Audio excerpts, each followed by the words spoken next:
Mussolini's installed in the Vatican in a globalist coup orchestrated by George Soros, Hillary Clinton, and Barack Obama. And the globalist bulldog wasted no time repaying his globalist masters by repeating disturbing globalist rhetoric. Gods before me. But it's unlikely Francis would be interested.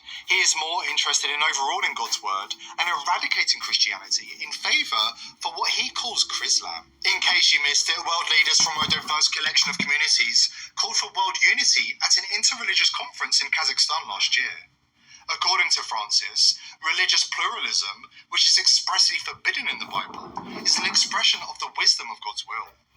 Here is some of that story from the Catholic News Agency. The Interreligious Congress in which Pope Francis participated this week in Kazakhstan adopted a declaration calling religious pluralism an expression of the wisdom of God's will in creation. The 35-point declaration was adopted by the majority of the delegates of the 7th Congress of the Leaders of World and Traditional Religions, September the 15th, in the capital city of Nur Sultan. Pope Francis participated in the opening and closing ceremonies of the Interreligious Summit during his September visit to the Central Asian country. It's not the first time the Pope has encouraged humanity to accept the New World Order and all that it entails. In 2019, Pope Francis signed a historic covenant with leaders of the world's major faiths, pushing us much closer to a one-world religion, one of the major goals of the New World Order. According to the document produced by Pope Francis and published on the Vatican's official website, all religions must be considered equal, and Islam is as acceptable to God as Christianity. In reality, the call for a global government on one world religion by Pope Francis and other wealthy elites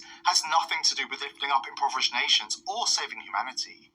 Such a government would instead guarantee global wealth inequality, global surveillance of the kind promoted by Klaus Schwab's WEF, and a world run by the exact corrupt interests who use the pandemic to consolidate wealth and power worldwide. Is Pope Francis the Antichrist?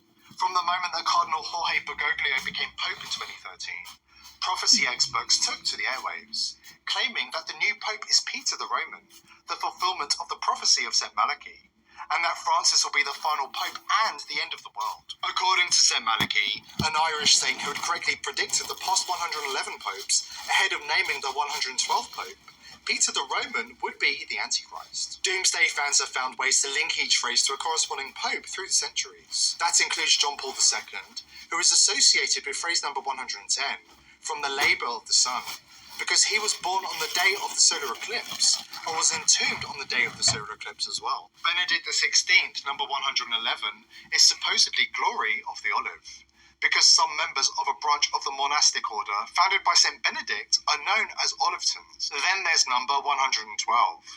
According to St. Malachi, in the extreme persecution of the Holy Roman Church there will sit Peter the Roman, who will nourish the sheep in many tribulations. When they are finished, the city of 7 hills will be destroyed, and the dreadful judge will judge his people. The end. So, how does Peter the Roman link to Pope Francis, who was born in Argentina?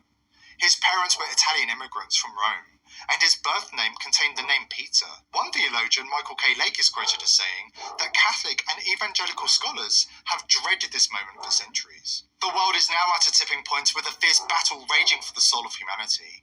The globalists and their technocratic dreams of totalitarian rule threaten to consume humanity and destroy civilization as we know it. It's clear whose side Francis is on, and we haven't even covered the paedophilia scandal that has rotten the Catholic Church from the inside out. We should keep a very close eye on this Jesuit Pope during these pivotal years. Here at The People's Voice, we are determined to continue exposing the agenda of the globalist elites, but we need your help. Subscribe to the channel and join the People's Voice Locals community to join our amazing team and gain access to exclusive and uncensored content.